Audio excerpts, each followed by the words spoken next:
This is the CHGO Cubs Podcast. My name is Corey. I am joined, as always, by Brendan, and we are coming to you on Sunday, June 25th.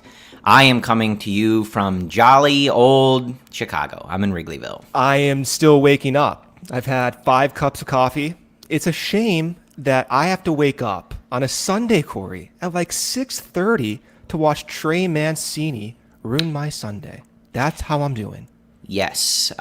So we are coming to you, of course, an earlier episode for us on a Sunday. It's about 1 o'clock in Chicago. The Cubs and Cardinals just wrapped up across the pond in London. They split the series, each taking a game.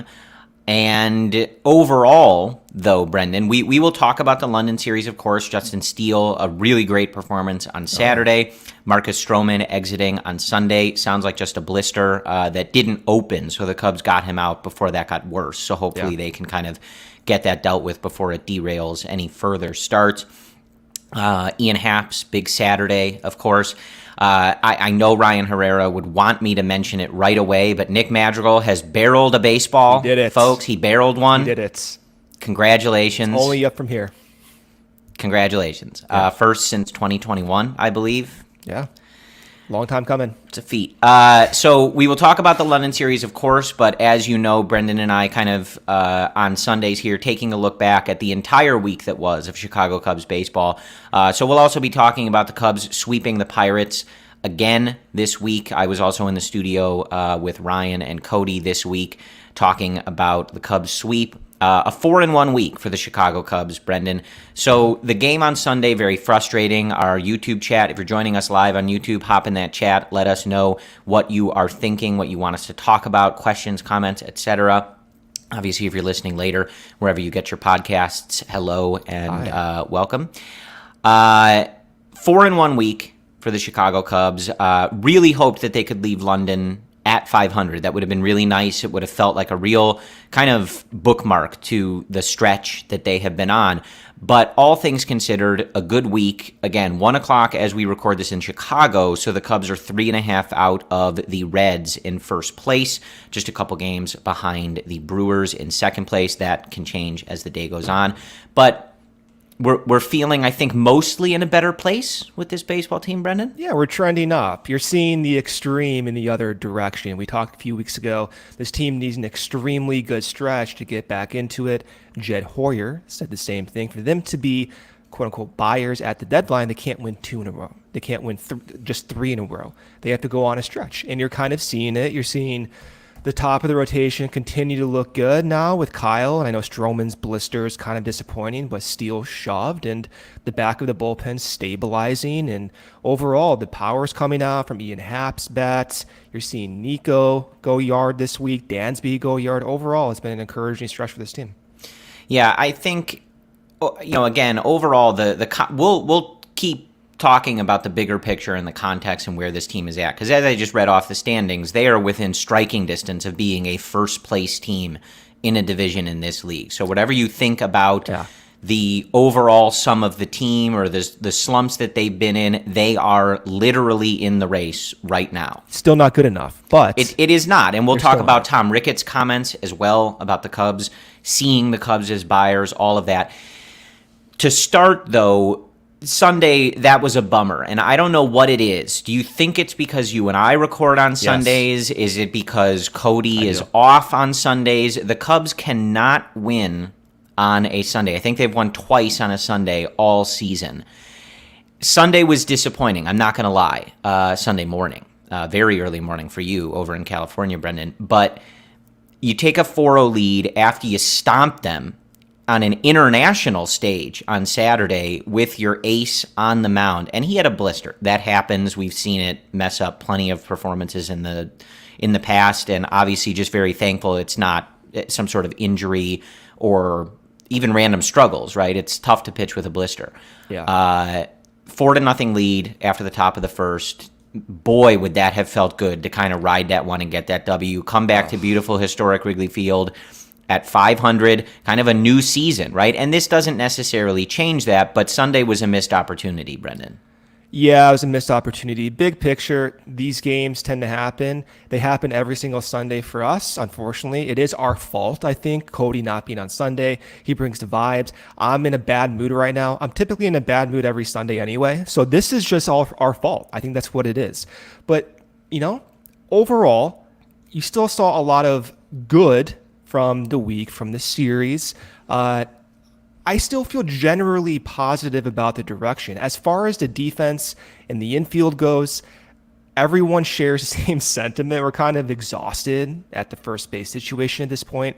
We've gone through the Eric Hosmer struggles. We've gone through some adjustments with Matt Mervis. Now you're seeing Trey Mancini fumble baseballs on a daily basis out there, almost injuring Mark Leiter, kind of costing the game today with two completely unacceptable plays. Yeah. And it's those margin plays that keep hurting this team. It hurt the team in April, hurt the team in May, and unfortunately, for some reason, at least in the early going, this front office has had struggles trying to find veteran free agents to supplement the depth of this team. And I don't think anyone thought it would be this bad defensively and even offensively for Trey Mancini in the early going, but it is bad, man. I mean, those are like unathletic, uninspiring, very concerning plays from a veteran that should not be making those blunders.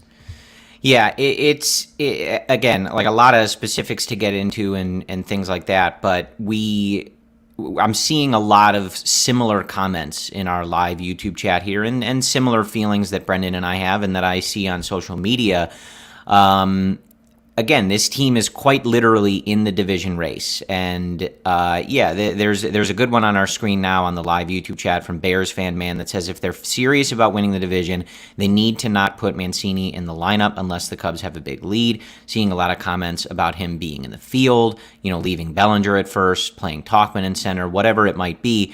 I think it was further up in the chat from friend of the show, Niran, saying like, you're at 500, but there's still some flaws with the roster, and it's time to kind of get serious about some of this stuff. Yeah, so Niran says, so close to 500, roster still flawed, need Jed to wake up. And I think a lot of this, Brendan, for me, goes back to the stuff that you and me and really anybody talking about or writing about or tweeting about this team has kind of criticized for the most part about this team, is that there's a good core of performers who have gone through ups and downs, right? And some of them aren't necessarily performing to the level you want. Seya's been in a really rough stretch for a good while here. He's dealt with some injuries, and Ross has kind of alluded to that. They're being secretive about it, but he's not performing as well. Happ had struggled a little bit, but obviously has come on with that power, and his WRC plus has rised up, etc.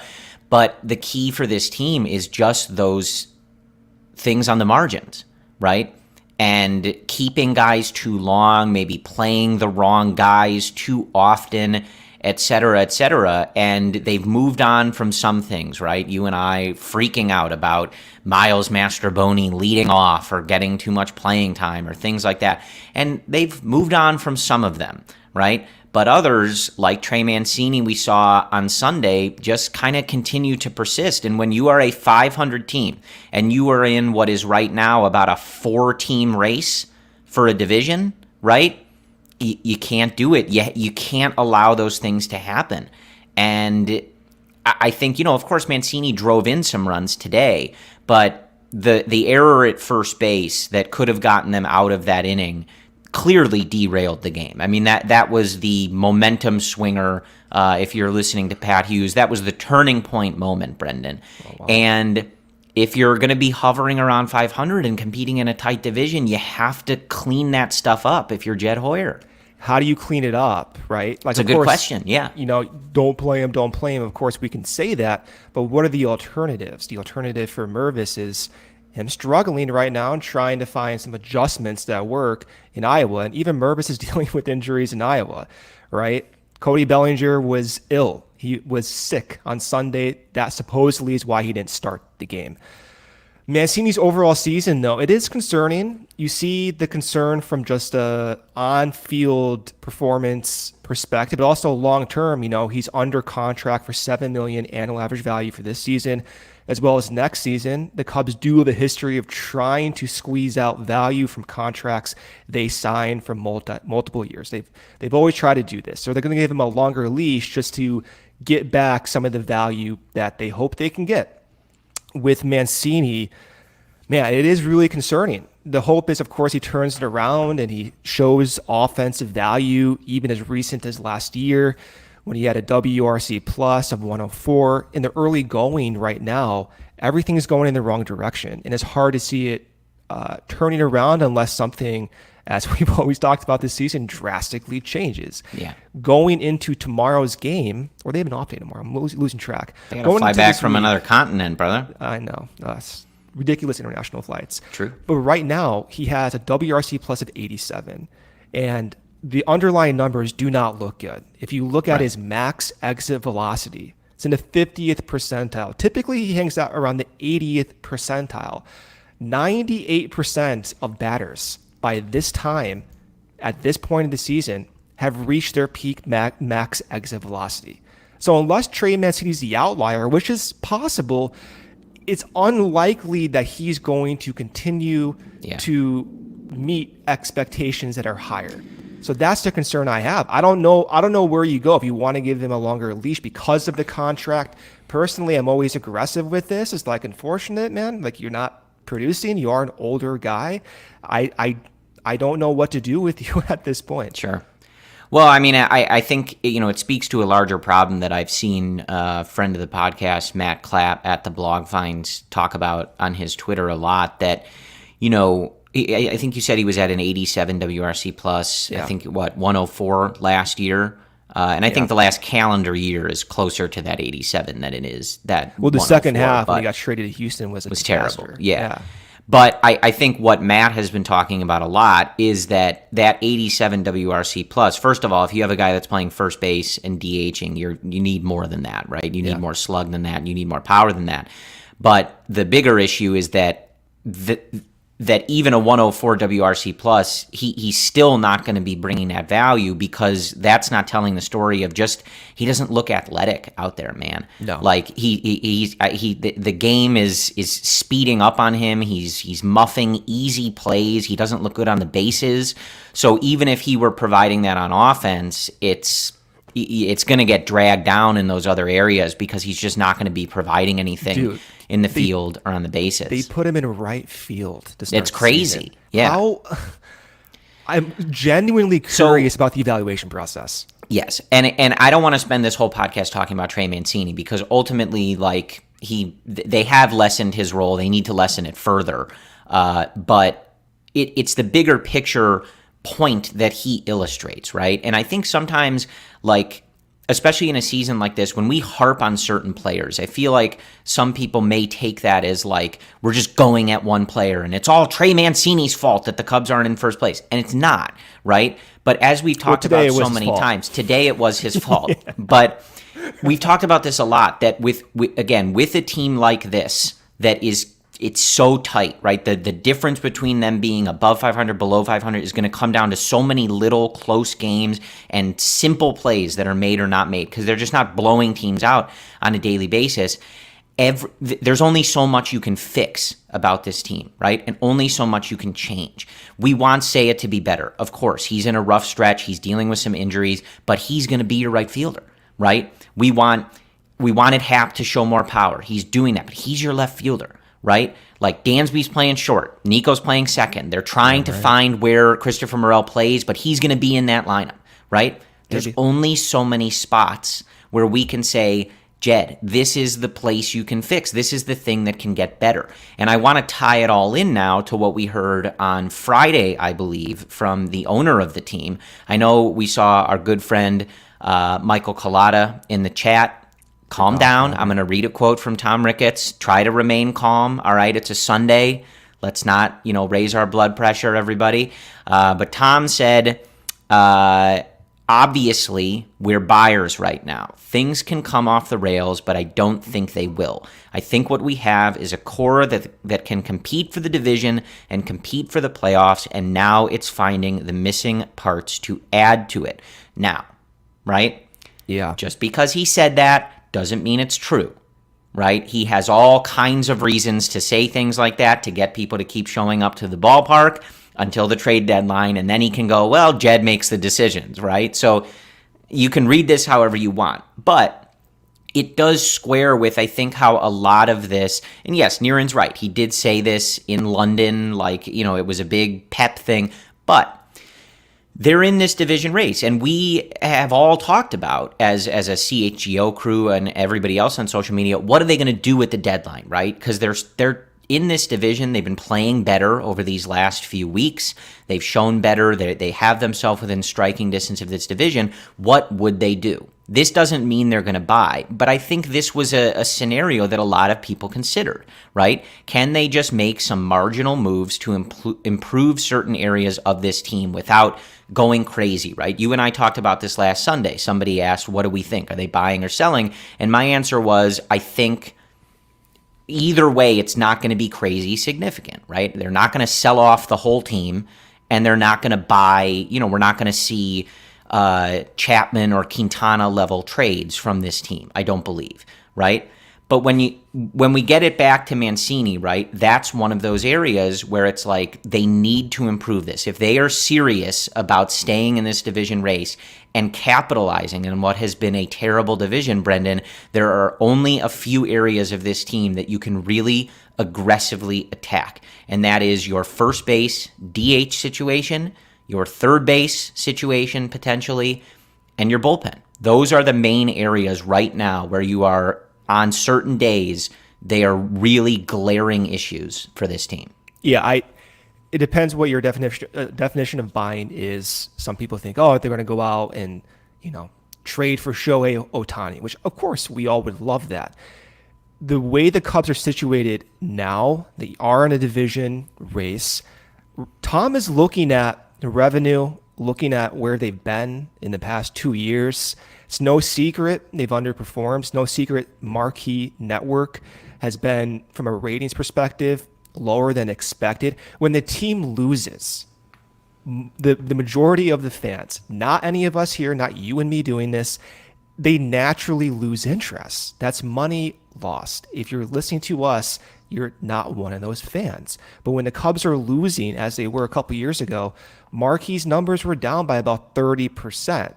And think about yourself. Think about me. When the Cubs are in a bad stretch, I don't want anything to do with this team. Unfortunately, you and I have to stay tuned to the fine details, but it takes a lot of effort. I don't want to do it. So for the Cubs to at least portray the image of competing, there is value to that. Sure. Does that mean they go out and make huge blockbuster trades? No, but if they're in the division competing, there is monetary value to that. And I think that's what Ricketts is saying. And it is there, like, to say, they're only 2 games back, but they're under 500. Like, you still have to go for it. Like, it is an opportunity. Well, and it's also a money opportunity. As we've all discussed, what is the message that you send, right? You've already sold off at 2 straight deadlines.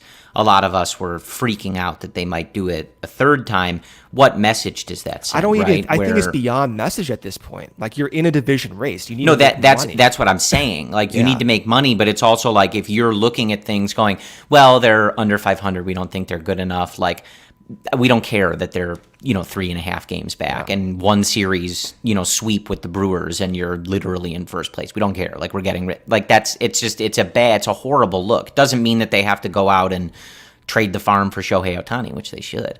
But again, tying it all back together with what we saw on Sunday, it's like, that's one of those areas where it's like, guys, this is a signing you made, but he hasn't hit all season. He's looked bad at every position you've played him. You have to be more aggressive about this stuff. And this goes for so many.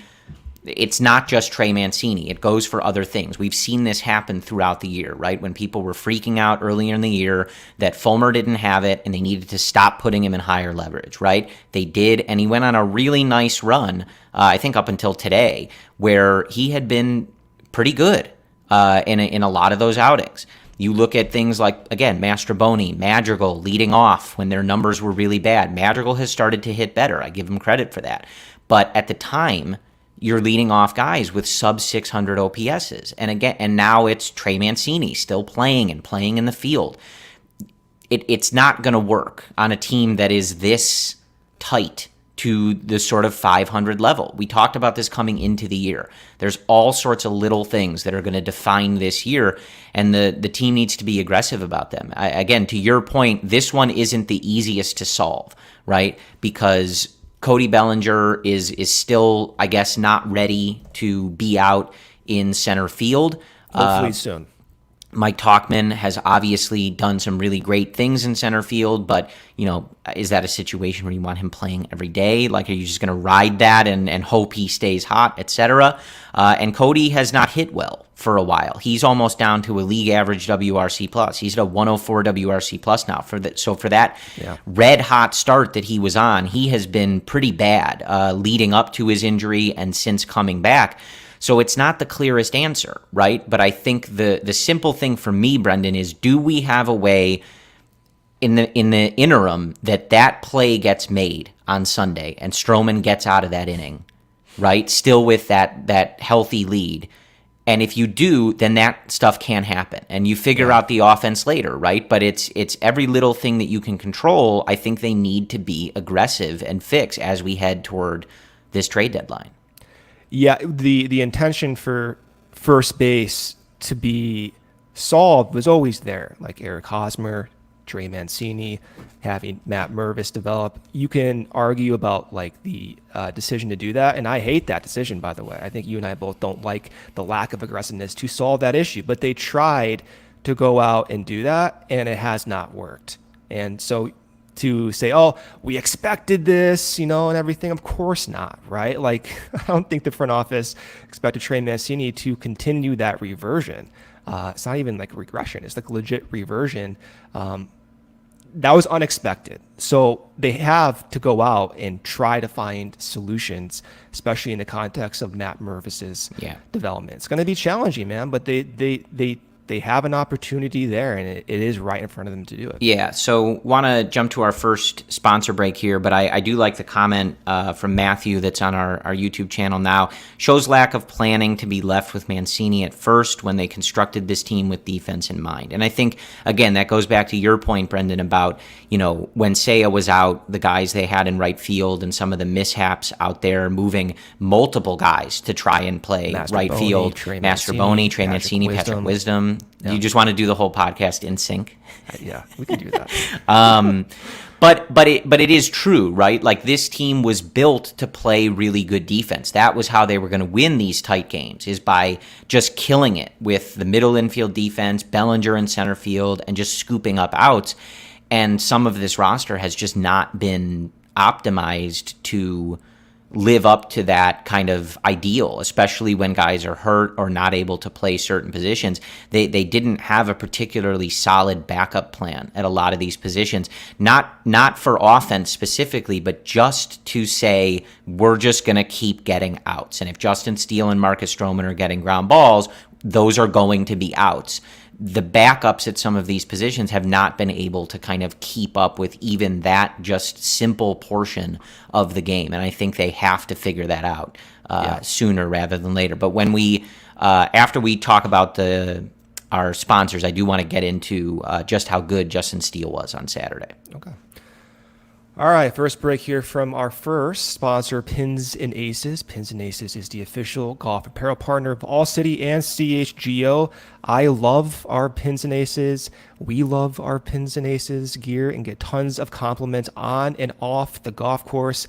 They are a family-owned golf and apparel business. They make amazing polos, hats, golf bags, and even our favorite beer sleeve, an innovative product that allows you to store 7 beers right inside your golf bag and keep drinks cold the entire round. Check out pinsandaces.com. Use code CHGO to receive 15% off your first order and get free shipping. That's pinsandaces.com. Second break here from our sponsor.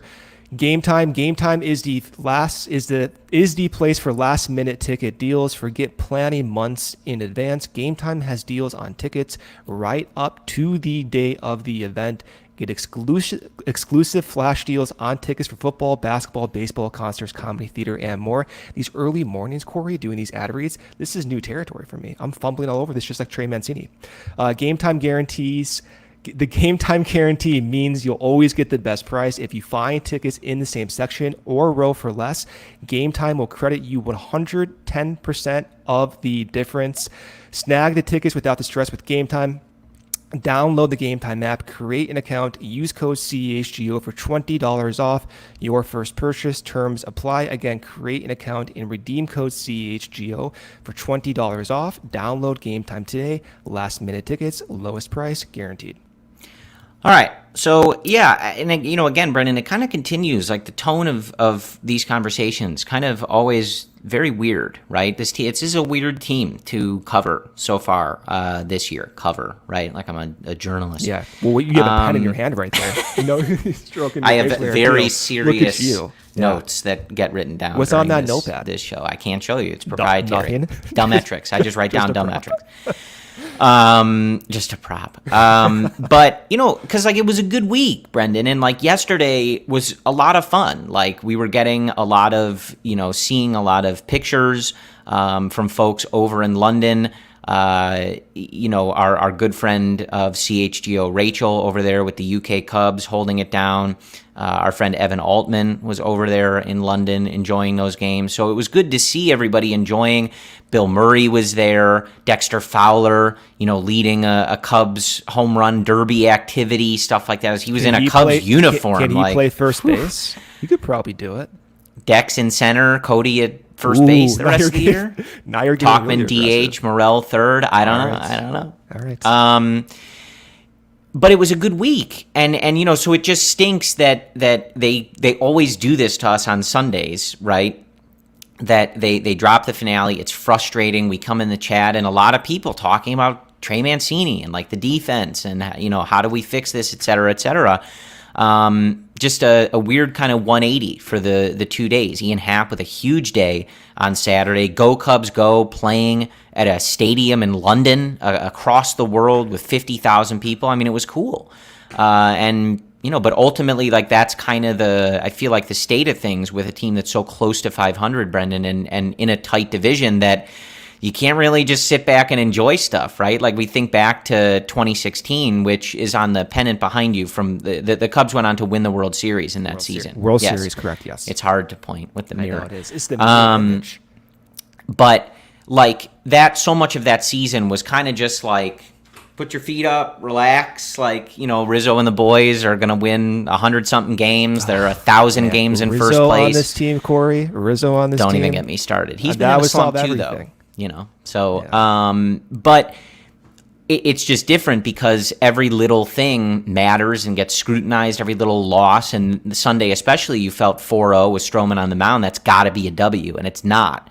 So it kind of turns everybody immediately back into like, yeah, Saturday was a lot of fun, but next day, right? Every day counts, every day matters. But I do want to go back to Saturday and just note just how good Justin Steele was, because that was a huge performance and very cool to see him do it on kind of a bigger stage. He picks up his 8th win of the year, 6 innings, 5 hits, 1 earned run, 1 walk, and 8 strikeouts. He's got a 2.62 ERA on the season and a 2.83 FIP, right? If you're looking at some of those guys that have, ERA FIP discrepancies that are pretty big, Justin Steele is not one of them.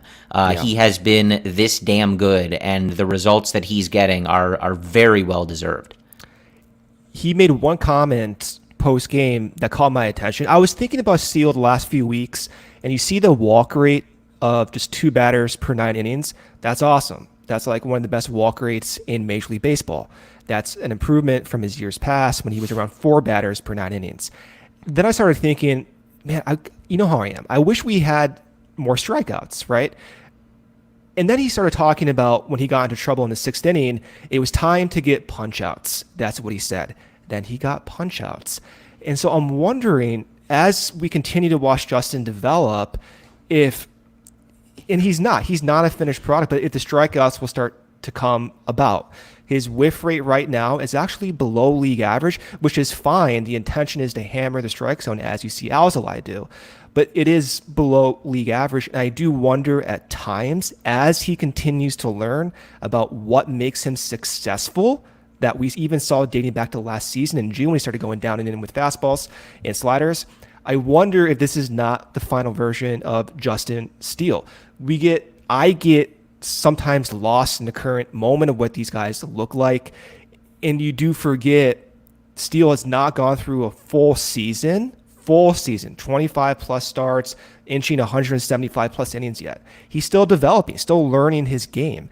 And so when he said, again, just to emphasize on this, it was time to get punch outs, I do wonder as the season progresses if we might start seeing more strikeouts, if he might start using this stuff to get more whiffs. Yeah, I love him, man. Like, I love that quote. You know how I feel about left-handers, especially that have a little bit of a southern twang to them, right? I mean, John Lester's from Washington, but still. I just love the attitude. I love that quote about the strikeouts, and it's just been a pleasure to watch him go on this run.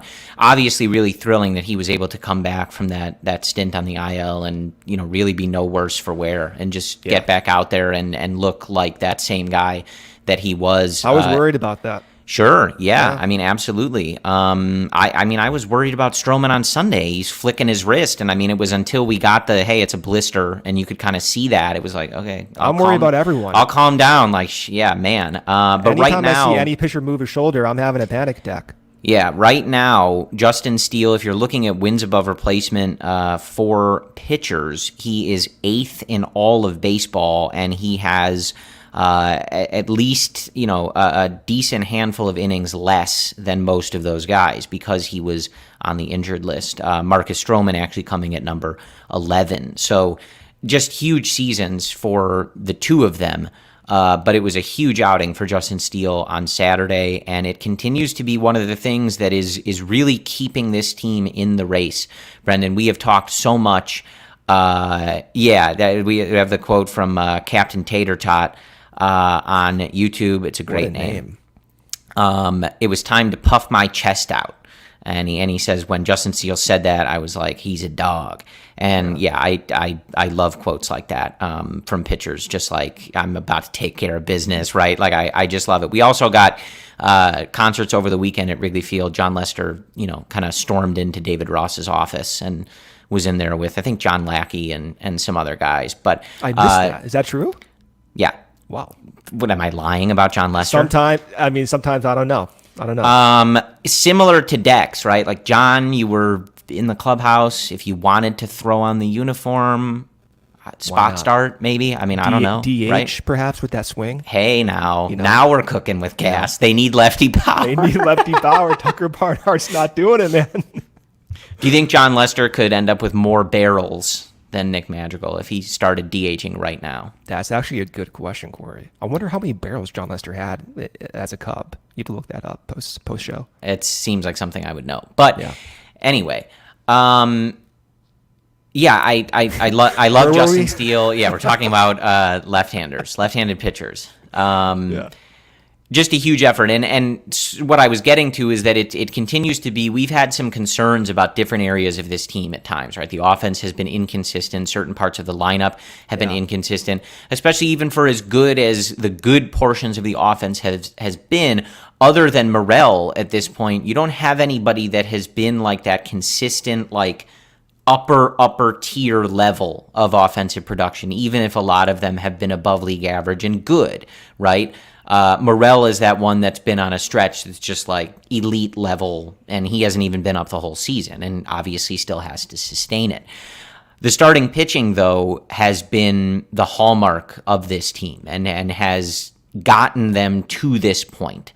And I think that's why so much of the conversation turns to this guy can't hit, or why is this guy on the team, or who's playing defense, etc. Because the starting pitching in general has been really, really good and good enough for this team to win games, and the other areas are where they really need to clean it up. When the season started, the projections for the starting pitching were awful. Drew Smiley, Justin Steele, Kyle Hendricks, Hayden Wesneski, all really bad projections. That's one of the driving reasons why, by many systems, they were only projected as an upper 70 win team. And they may end up still being there. But for me going into the season, I was concerned about starting pitching as well. That was my biggest concern because you didn't have the track record nor the reliability, despite the encouraging signs. And you could see it working out in the positive, but there's still a sense of volatility I was not comfortable with. If you were to tell me back then that by this point the rotation would be this secure and pitching this well, I would think we're 10 games above 500, and we're not. And the run differential and the Pythag record right now reflect that. Their Pythag record is 7 wins better, actually 9 wins better right now than their actual record. They should be 7 games above 500 if you want to buy into all of the lack of sequencing and all that stuff, right? So it points to the successes that the Cubs have had, but also their inability to capitalize on the margins, looking at the Mastroboni decisions and their early season Nick Madrigal decisions and Eric Hosmer and Trey Mancini, some of the bullpen mishaps at times. And that's the frustrating part. I imagine, though, if the rotation continues to do this well, even if the bats look like this going forward, it should be enough for this division. Is it going to make me confident and inspire confidence? No, but with this division being so bad and this rotation looking so good, it should be enough. Yeah. You have to think so. Yeah, and I mean, again, that last part that you're saying sort of highlights the situation that they're in. Again, friend of the show, Michael Collada, saying in a good division, this team would be 15 games out of first. They're not in a good division, though, brother. You know what I mean? I agree with you, right? And like that's kind of what I mean, like the weird sort of kind of two tales that you kind of have to discuss with this team. And I think Jed Hoyer mentioned this himself in one of those radio hits. Like, you have to balance, like, how do we feel about the team in a vacuum, right? Is this a good team? Are they playing good baseball on a daily basis? And where are they in the standings? Those two things don't have to be kind of harmonious with one another, right? Like, you can try to win a division and at the same time think, this team might be, kind of mediocre, right? That's fine, right? Yeah. But like, the division is the division. You're trying to win the division. So that's also why so much of the conversation gets towards, okay, well, how do we creep over mediocre? What can we be doing to get over that hump and get to that place? So it's a tough spot that the Cubs find themselves in. And I do want to talk about some of these hitters as well when we get back from our next ad break, because it's interesting, right? And especially it does pair with the first base situation. Some of these guys are struggling, Brendan. Yeah. Some are showing better and the numbers are creeping up, but there's some struggles going on this team for sure. I do want to kind of finish off the thoughts on the starters, though, and just remind, if you were looking at only starting pitcher ERA, the Cubs are number 1 in the National League. They're number 5 in baseball behind Tampa, Texas, Houston, and Minnesota. But in the National League, the lowest ERA by starting pitchers, the Chicago Cubs. Yeah. So as far as facets of the game are concerned, obviously the bullpen has been a work in progress. It continues to be a work in progress, but the Cubs are getting really good starting pitching, and that's with Jameson Taillon hopefully trending upward, right? Like, and being better than he was certainly at the beginning of the year. But the starters have been really good, and that means that generally you're going to be playing a lot of winnable games. So the question for Jed in this front office, if they want to stay in this division race, and for David Ross managing on a daily basis, is how do I capitalize on these starts? Our starters are going out there and they're gamers, right? Like, they're keeping this team in the game. They are pitching winnable games for the most part. How do we win those games? How do we find ourselves flying the W and singing "Go Cubs Go" after these great starts by these guys? And I saw one comment about Jared Young and Jonathan Perlaza. We'll touch on that after this ad break. There might be options, but we'll touch on that. I don't want that to go away. It's been brought up a few times in this chat. Yeah. Jonathan Perlaza as well, like some really strong performances, down there. We'll touch on that. So break here. Got to get Greg back on the phone. Yeah. Break here from our sponsor, Goose Island. CHGO is supported by Goose Island Beer Company, Chicago's beer since 1988. They have a deep beer roster. They have the Goose IPA. It's actually a 6-time medal winner at the Great American Beer Fest. It's always in style, has a citrus aroma, a bold hop finish, a good summer beer. Also a tropical beer, Hug, a dry hopped imperial IPA, 9.9% alcohol, which is dangerously easy to drink. I may have a few of those after we finish the show. Don't put that one in your beer bat. Yeah, well, you know what? Maybe or maybe do, yeah. Maybe you have to. It depends how good of a win that is. We have the 312 Wheat Ale, my favorite. We have Cody's new favorite. I don't even know if it's a new favorite anymore. He still has not given me credit for telling him to drink this beer. One day he will. It's a full pocket Pilsner. It's an everyday beer. It's what the brewers are drinking, not the Milwaukee Brewers, but the actual beer brewers. Although the brewers, maybe they should start drinking this because it's so good. So Cody uses that to chug all of his beers when they do win.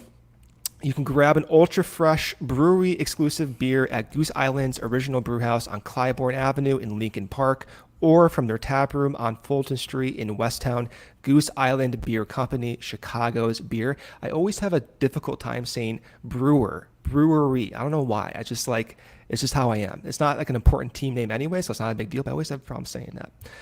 Second break here from our sponsor, Shady Rays. Take on the sun with gear built to last. Our friends at Shady Rays have you covered for the warm weather ahead with premium polarized shades at an affordable price.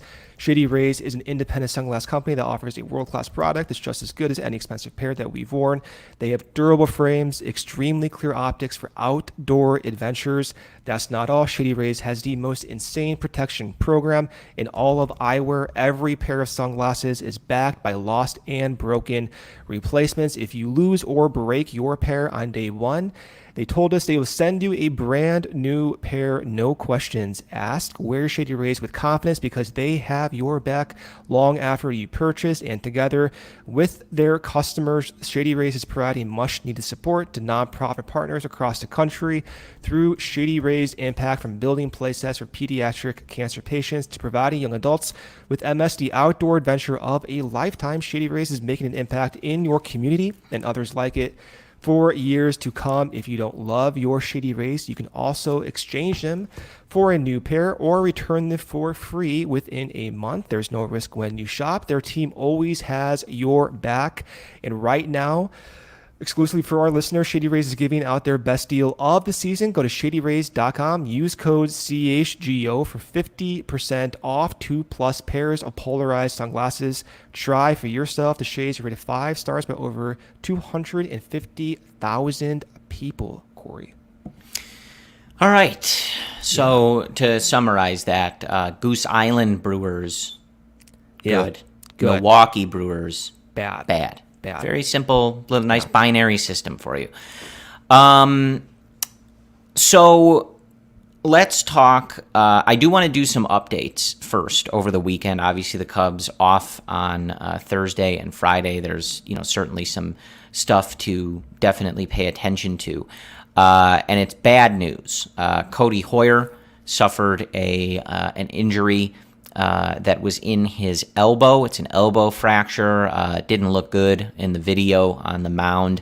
Looked to be in a lot of pain. So that is obviously going to keep him out for some time. Certainly, I think the rest of this year, possibly longer than that. And Brandon Hughes also had to get surgery on the knee that had kind of had him on and off of the injured list, and obviously that will take him out for the season. So as far as some of those ways to improve the bullpen, Brendan, unfortunately, a couple of those avenues no longer going to be there, and you have to feel for those guys. For sure, Cody Hoyer, working his way back from Tommy John and getting back there. The velo looked good. We were getting those reports from guys like Alex Cohen with the Iowa Cubs every night, and unfortunately a pretty big setback there. So that is a bummer. Yeah, I was starting to grow excited about Cody Hoyer just because we need a back end staple. He has the velocity. He was showing some pitch developments, a new slider cutter-esque pitch he was showcasing, and then of course the next day he fractures his elbow. It sucks, man. And we've been following his development back from injury.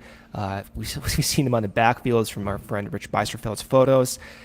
He's a gamer. It's a big setback. I just feel bad for him. I hope that it's not so demoralizing. He can just, over time, after like the brief mourning phase, get back at it. But it sucks. And then Brandon Hughes, ever since he had that knee injury, it was low expectations. The pitching with the knee brace on never sat right for me. So it's not surprising that he's getting this knee surgery. But from the bigger picture, this team needs bullpen help.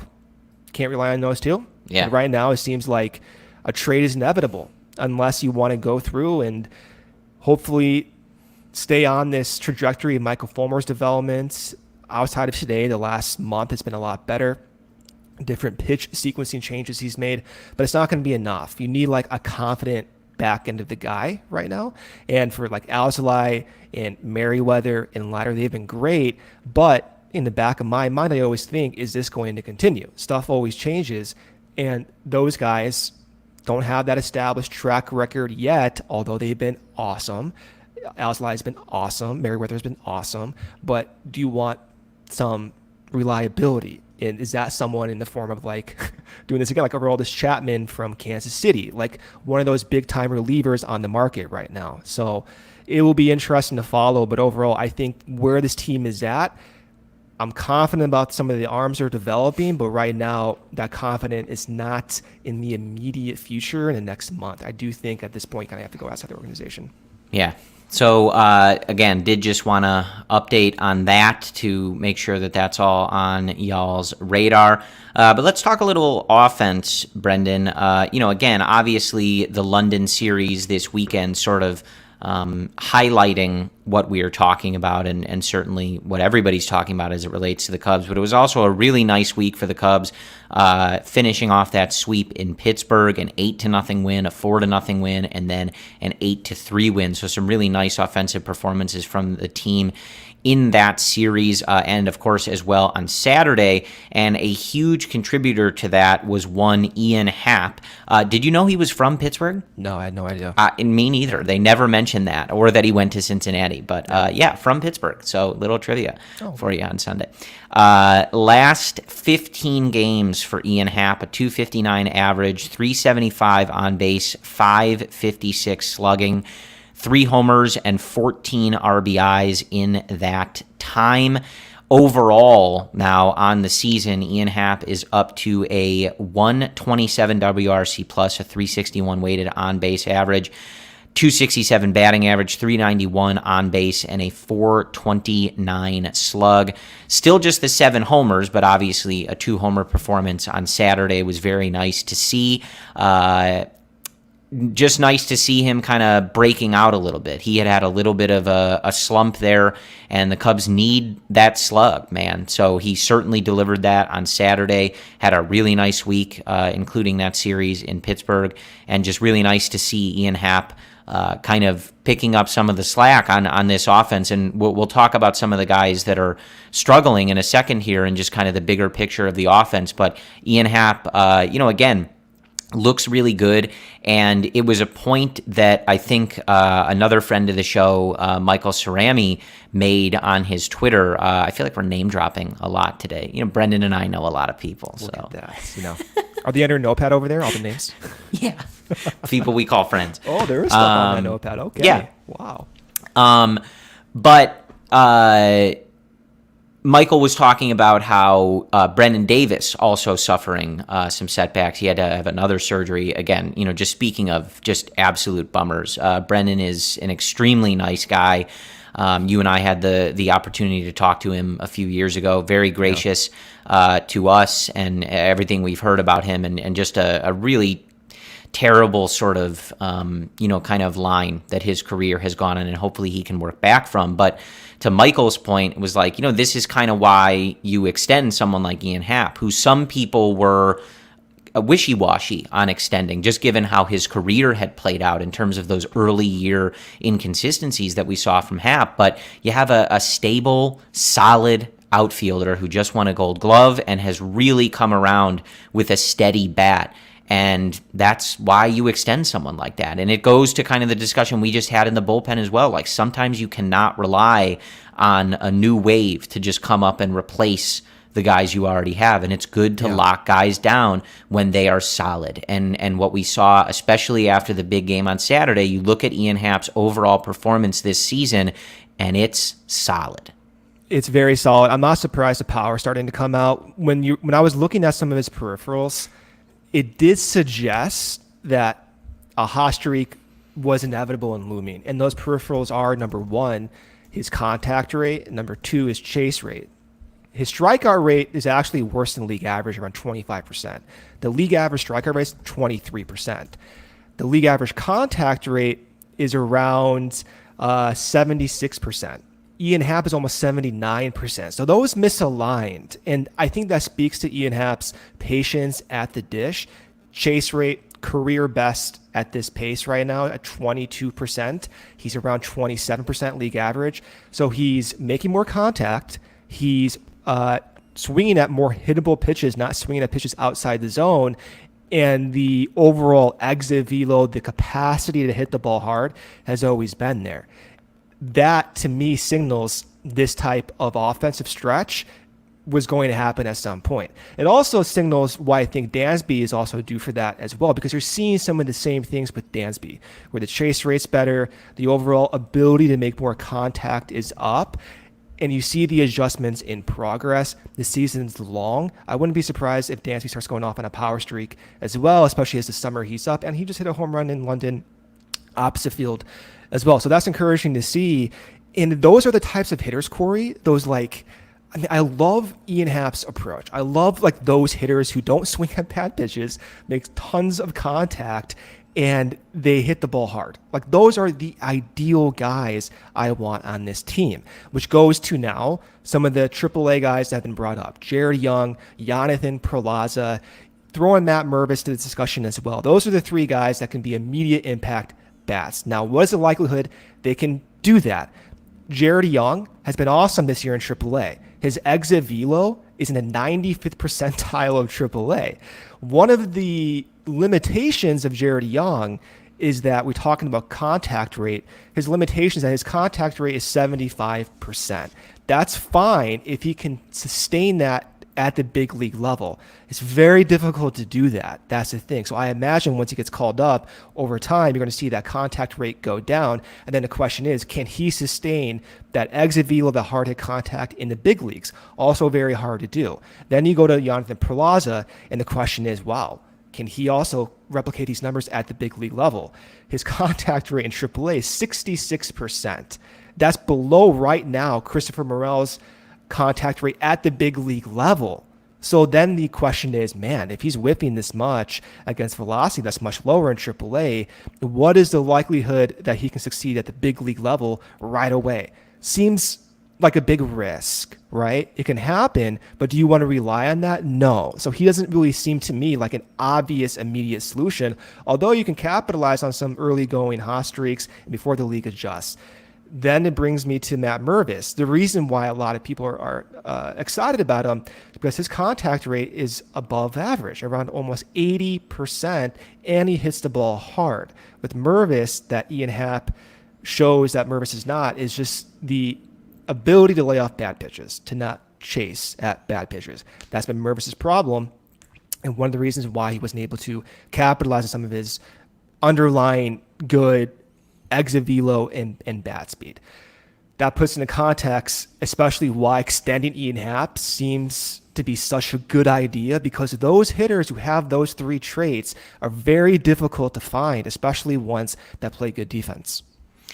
Yeah, and it also was something that I was thinking about, because I think the two of them got compared from time to time, and especially free agent situations and contracts being somewhat similar in a kind of range. Just worth noting, on the other side of town, Andrew Benintendi has a 98 WRC plus. Yeah. Right. So, and I just say that because if the Cubs didn't extend Happ, that type of person is maybe who they, are looking at in free agency, and Happ's the better player. right? Like there's no question about that. So again, sometimes it's just nice you got a solid baseball player, right? Yeah. They don't all have to be the Mike Trouts of the world. Ian Happ's really good. To be honest with you, Corey, you extended him, keep him. It's very nice. I'm surprised he's turned out to be this good. Like, surprised maybe is a strong word, but the development was really weird for Ian Happ over the years. Like, we covered him from the time he debuted, right? And he always went through these weird valleys of like hyper aggression to ultra patience to not mashing that with the power. And there was a time where I'm like, you know what? I don't want to deal with this anymore. Like I want stability. And to the front office's credit, I will give him credit for this one. They waited it out. They gave him a consistent opportunity in left field, and he took the most of that opportunity. Well, and to Ian's credit as well, being asked, to play multiple positions, that, kind of last minute send down before the season in 2017, like not really 2017, right? Like 2018, I think. I'm losing track. That's all a blur. Bro, I don't know. It doesn't matter. 2018, I think you're right. I don't know. Who cares? Yeah. The Cubs won the World Series in 2016. I know that. Correct, How about yes. that? I remember dates. Yeah. Anyway, getting off the rails here. Again, just a really nice stretch for Ian Happ, and the team needs it, right? Like, they need somebody to kind of be, like, pacing this offense other than Christopher Morel. But I do want to – so, one, because I'm a man of integrity, I do want to give again, we credited Nick Madrigal for the barrel. And I do want to point out that he's had a nice, 15-ish game stretch, which is what it is, right? It's 40 at-bats, so it doesn't exactly erase the stuff that's been bad. But he's been better, 275, 396, 350 in those last 40 games. Again, I give him credit for the work he did at third base. I will say, though, there are still plays, though, and it's happened a few times over the last couple weeks, where, like, he's literally just too short to make the play. Again, like, I don't, and I really never have minded Madrigal as a potential bottom of the order, like, contact bat. I've said many times that there's a place for that, especially if he can continue in this groove that he's on, but he's still not someone you want at third base, right? He's been a fine defender over there, but he's not a great defender or even like good. I don't know. He's fine, right? For a position that's not his natural position. Again, I give him credit for that, but he's still there's no slug, right? We're literally jokingly celebrating that he barreled the ball for the first time in 2 calendar years, right? Like, it's not good enough for third base. It's not the right position on this team. And again, there are a couple balls where it's like, well, he's literally just not tall enough to get that, but that should probably be an out, like for a normal sized third baseman who could maybe hit a home run every now and again. So I don't know. That roundabout. Was the biggest backhand compliment I've ever heard in my entire life. I mean, again, like I think the way he's played recently, and I've always said this, has a place on the Cubs and on a competitive baseball team, right? A guy that can make contact, come up in those situations. He's been getting hit by a ton of pitches for some reason, which is really weird to me. But like, he's been better over this last, few week stretch. But at third base on a team that doesn't have a ton of just like true sluggers, it's a tough sell, right? Yeah. Like, you need somebody that is slugging and playing really good defense at third base. And, that's just not what he is on a day-to-day basis, even if he's been better. Now, the bigger issue, though, right, with this offense currently is some of the guys that are just in pretty deep slumps. Again, we still, we see Tucker Barnhart out there.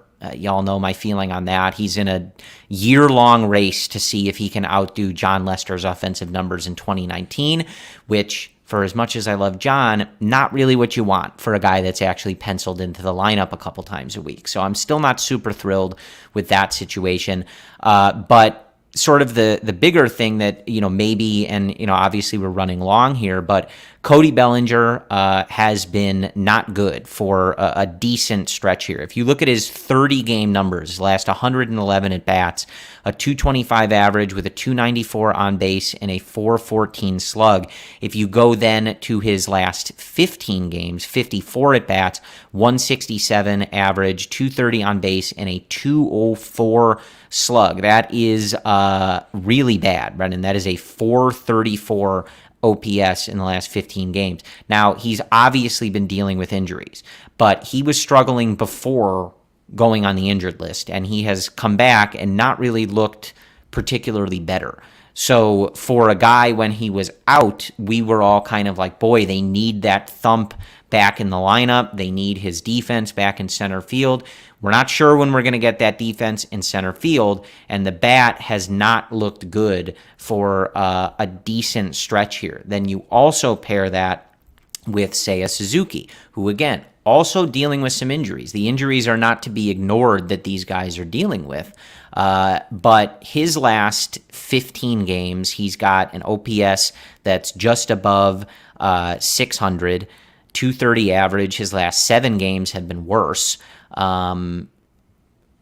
Those are your middle of the order guys. So it's I think for the offense right now, finding consistency, and you're going to start needing better production from a lot of these middle of the order hitters. And David Ross has done, as far as I'm concerned, I've had some complaints about leadoff hitters and certain guys getting too much playing time, but I feel him trying to get that kind of like top and middle of the order right. Like we saw Christopher Morel hitting third some. We've seen Tauchman leading off. We've seen Horner leading off a little bit. Happ, Seiya, Bellinger moving all over the place. Dansby moving all over the place. Like he is trying to find some consistency that leads to a solid set of run production, but you just have a lot of guys, Brendan, that are literally kind of going like this on the full scale of the season. They're hot, then they're terrible, then they're hot again, and then they're terrible. Yeah. It's a tough position for Ross and I think this team. Yeah, ideally, Seiya doesn't go on these roller coasters that we're seeing. The bulk sum is fine, right? But when he goes on these extreme stretches and perhaps the injuries are involved at this point, it kind of it leaves me on edge. And you see some of the possibilities at the trade deadline. Jeimer Candelario, for example, he's not your power guy. He's fine. He's league average, you know. He has good contacts, kind of aggressive, powers like middle tier, slightly below league average. This season, 340 weighted on base average. Prior season, below 300. Like overall, he's probably fine, right? But then the question is, okay, Patrick Wisdom comes back hopefully before the trade deadline. If he looks good, if Nick Madrigal continues to play passable defense and at least put up close to league average offense as he's doing, maybe there's a world in a crazy scenario that giving up mid-tier prospects for Candelario doesn't make sense. You want to give up those prospects for bullpen help, or you just want to do it all, right? Like this, not like Candelario to me is not an obvious get at this point. Although right now in this current moment, I would say he objectively makes his team much better. But in 6 weeks from now, is that the case? I could see it not being the case. And regardless, it's not enough. You need more power. Where you get that, I'm not quite sure. So that's the weird, tricky part at this point. But I see a lot of like Candelario ideas, and I like it. I just don't think it's quite enough yet. Yeah. So again, like Cody Bellinger looked so good to start the year. You know, we focused a lot on his contact numbers, his strikeout numbers. Yeah. And he's dealing with an injury. Like a knee injury is tough, you know? Yeah. Well, I mean, like that's still, we saw with Brandon Hughes, like what is the consequence of that injury long term? Like a bone bruise, I don't know what the hell that even means or whatever, but like, man, if that's going to be a thing for the rest of the year, that's going to put a huge damper on the lineup, man. Yeah, I do want to note, you know, kind of I'll take the role of Cody here. It does appear we have a Cardinals fan in our live YouTube chat. If you're watching live on YouTube, hello, Mr. Nitro 071. Welcome. We appreciate the view count that you're providing. It is interesting to me, Brendan. I personally would have a hard time going on to YouTube streams of teams that I don't like, even after beating them. if I were 9 games out of first place and one of the worst teams in the National League. But different strokes for different folks, Your right? jerseys suck too, by the way. The most overrated jerseys in professional baseball. I appreciate Mr. Nitro coming out. McDonald's logo out there. Coming out of the basement of the NL cellar to tell us that the Cubs suck. They're better than y'all right now. So I don't know. Interesting. Yep. And they've won a World Series more recently. Yeah. So a lot of interesting flexes, but whatever. So again, and with Seiya, he had the oblique injury to start the year, and him and David Ross have been very coy about whether or not he's still dealing with something, right? They literally will not tell us kind of exactly what he's been dealing with, right? So I don't know. It's a tough position to find yourself in because, again, like, you are going to need more consistency from this lineup. That's the long and short of it. Like, when we're talking about Trey Mancini and some of these other things, even if they're buyers at the deadline, as we talked about, I don't expect them to go out they're not going to get Matt Chapman, right? They're not going to get someone that they just plug in this lineup who, oh boy, we found an all-star and we found the best hitter on our team, right? And now we're just going to, I don't think it's going to, it's not going to be like that. It's going to be marginal kind of upgrades so that you just get better performance at some of these positions. So ultimately, Jed needs to do that. They needed to do it months ago. They should have been better prepared coming into the season, et cetera, et cetera. But beyond that, you need more consistency from some of these guys. If guys are dealing with injuries, it happens, right? Yeah. But this stretch, right, for as good of an offensive week as they had overall, they scored 8 or 9 runs in most of the games they played this week, right? But they need those top 5 or 6 guys to be consistent and performing, because if they are not, there's not going to be an answer out there that is, and it's to your point with Candelario. He would make the team better. He's been a good player, but you can't rely on him to outweigh if Bellinger and Suzuki and the other guys have gone in their slumps too, continue to be such a roller coaster ride. Those guys have to carry the team. There's no other way around it. Yeah, we always knew this was the case. Is this surprising to you, Corey? No. Like, even when we signed Dansby, we knew, hey, this team needs more power. This team needs more consistency in the middle of the order. So this is not surprising whatsoever. Despite not having that, though, it's still possible. It's enough to win this terrible division. Sure. And that is the weird thing to reconcile, is, do you want to go out and make a big splash and get a big power hitter? And do you think that's enough in a short playoff series, in a 5-game series, 7-game series, to go throughout the playoffs with a good starting rotation to justify giving up prospects? That's going to be an interesting conversation to have. I don't know where I'm at with that. I do think there's still time to learn about this lineup, and I look at Ian Happ's recent power surge, and I see Dansby Swanson's plate discipline, and I can see the offense looking different and the tone changing within 4 weeks. I don't think that changes the long-term tone of the season, but sure. I do think, like, if you get Dansby's power back up, if Ian Happ's power gets put back up to where it was last year, I do think that can offset what we've seen with Seiya's injury struggles and Bellinger's injury struggles. I do think it still could be enough to win this division, regardless of getting that bat. It's just, we should not be in this situation. Yeah, well, yeah, of course. And I know our guy, Ryan Herrera, who covers the Cubs for AllCHGO.com, is sitting here and saying Madrigal got that first barrel out of the way. He's going to provide the power, right? Yeah. Like, now it's good. The floodgates are open. That third and fourth. Yeah. So look, we'll wrap up here because we want to let our wonderful producer Steven get about his Sunday. I want to get about my Brendan's Sunday. Very tired. Yeah, he had to get up early for that game in London. Bullshit. It's an interesting team, right? Like, they're far from perfect. There are some holes to fix if they can, and things you want to see get better. But they're not a juggernaut of a team. I don't think they're going to turn into one. But there's a lot to like about this team. They've gotten some really strong starting pitching performance. They have some really strong offensive performances, some guys looking really good, some potential there for guys to get better. And they're in the mix for this division. So how they proceed forward, we will see. But as we've noted, it's a pretty critical portion of the schedule that is coming up. So they are off on Monday, and then they welcome the Phillies for 3 to beautiful historic Wrigley Field. All of those are night games at 7:05, and then they welcome the Cleveland Guardians this weekend. After that, 4 with the Brewers, 3 with the Yankees. All of these games, Monday off, and then starting on Tuesday, straight in a row. Phillies, great schedule. Cleveland, Brewers, Yankees, 13 games in a row. I talked about this with Cody and Ryan the other day.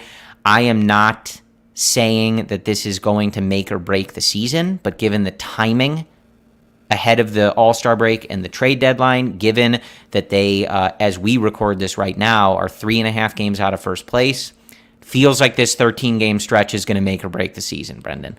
Potentially, right? It has the potential to, if this is a solid run here, that's going to put them in a position to try and compete for this division come the trade deadline. If this 13-game stretch is a disaster, maybe that is the off-the-rails moment that Tom Ricketts was kind of talking. I wasn't thinking just about putting that both paths in your mind. Sunday You can for take me. whatever I'm trying path. to go about my day in a positive light, and you always do this. You bring up the darkest comments. You can take like, whatever path randomly, you want. man. I do, if you are watching us live on YouTube at this moment, I will kindly ask you hit that thumbs up, hit that like button. It helps the CHGO Sports channel, the CHGO Cubs podcast, reach more people. We appreciate you being in the chat live with us. If you're listening later, hit us up on social media. Brendan's at Brendan Cubs. I'm at Corey Cubs on Twitter, CHGO Sports, CHGO Cubs. Let us know what you're thinking. Let us know what you think of the show. Questions, comments. We're always... Only if they're nice comments. Yeah, Don't only tell if me they're anything nice. I don't want to hear. Yeah, only if they're nice. Yeah. But we appreciate it. We appreciate you joining us on this Sunday. Enjoy your off day on Monday, and then we got to get ready, folks. This is a big stretch, big homestand coming up. Let's start there, right? A 13-game stretch, but it's a big homestand. I will be at beautiful, historic Wrigley Field to watch the Cubs take on Philadelphia and Cleveland. Let's start there. Keep those winning ways going. The Cubs have been winning a lot of series. They've had some winning weeks. Even if they can't win on Sunday, just keep these winning weeks and winning series going, and maybe the division takes care of itself, right? But the Cubs are in it. It's an interesting year. It's an interesting team, but the division is right there. So there's Stop nothing. ruining my Sundays too. That's what I want. Yes, that's really what I need. Look, if they go 5-1 next week, but the loss is on Sunday, deal. Do it. I'll take it. I'm sick of doing these on Sunday. Give me like. All right, then you're getting a 1-5 week where they win on Sunday. That's how it would be. About. You know that you can't have it both ways. So anyway, I want it both ways. Why? Anyway, don't forget to tune in to Luke, Cody, and Ryan and the CHGO Sports YouTube for the shows throughout the week. Again, appreciate you guys joining us here on a Sunday live in the YouTube chat or wherever you are listening to your podcasts later. Brendan and I will talk to you next Sunday after a big homestand for the Chicago Cubs at Wrigley Field. We will talk to you again soon. Appreciate your support of everything at CHGO and the CHGO Cubs podcast. We will talk to you guys next week. And as always, go Cubs.